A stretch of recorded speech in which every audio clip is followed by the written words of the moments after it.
Hi, welcome back. We usually focus on compatibility charts of relationships. Today, we are exploring a topic that brings together two things that many people think are opposites, but in truth, they're deeply connected: the Bible and the stars. When most people think of astrology, they think of horoscopes or zodiac signs.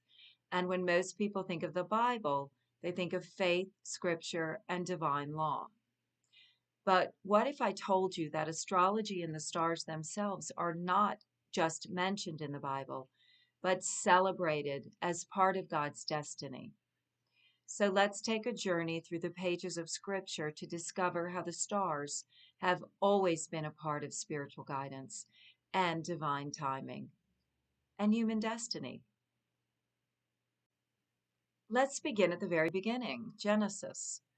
Genesis 1:14 says, "And God said, Let there be lights in the heavens to separate the day from the night, and let them serve as signs to sacred times, days and years." The word signs is powerful. God Himself created the stars, not just to light the night sky, but to be signs, clues, markers, and guides to help us navigate the sacred rhythms of life. Astrology at its core is the study of those signs. It is not about fortune telling or controlling the future. It's about aligning ourselves with the greatest cycles that God placed in the heavens. Psalm 19:1 expands on this. The heavens declare the glory of God. The skies proclaim the work of His hands.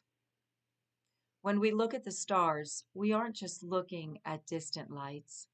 We're looking at living symbols of divine intelligence, messages written across the sky that proclaim the beauty and glory of God.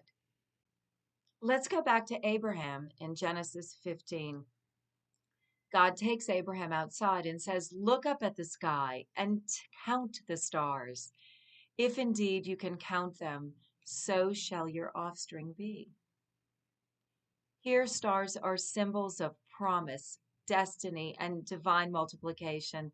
They are not random dots in the sky. They carry the meaning of covenant. And in Job 38:31 through 32, God Himself says, Can you bind the chains of Pleiades? Can you loosen Orion's belt? Can you bring forth the constellations in their seasons? God is speaking of constellations by name. He acknowledges their order, their power, and their timing. This is one of the clearest reminders that the Bible does not ignore astrology. It recognizes the constellations as part of God's creation, woven into the fabric of divine order. The Bible does warn against divination, using the stars to try to manipulate outcomes for selfish gains, and that's not astrology in its highest form. What the Bible does affirm is that the heavens were created for signs, for seasons, and for guidance, and for promise. Astrology, when practiced with humility, is not about controlling God's plan. It's about recognizing the patterns that God set in motion and aligning ourselves with divine timing. It's about reverence, not control, surrender, not manipulation. So, what does this mean for us here and now? It means when you look at your birth chart, you're not looking at something forbidden or dangerous. You're looking at a divine blueprint, a map of your strengths, your lessons, your potential, a cosmic mirror of the person God created you to be.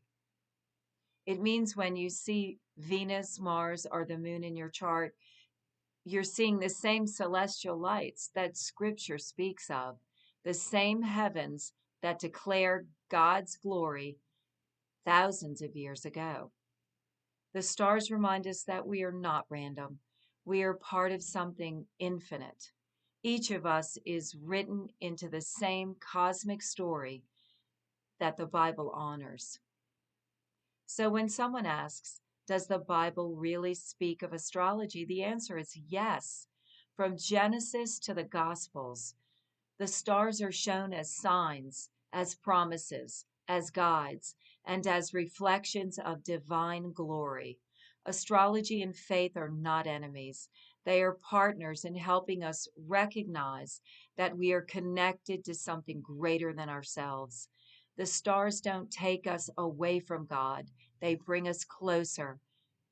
If this message resonated with you, please give this video a like, leave a comment, and subscribe for more introspective intelligence towards astrology. And let us know what your favorite scripture is about the stars. And until then, walk in divine timing under the stars and declare his glory. If you found this as interesting as I did, don't forget to subscribe, like, and do comment.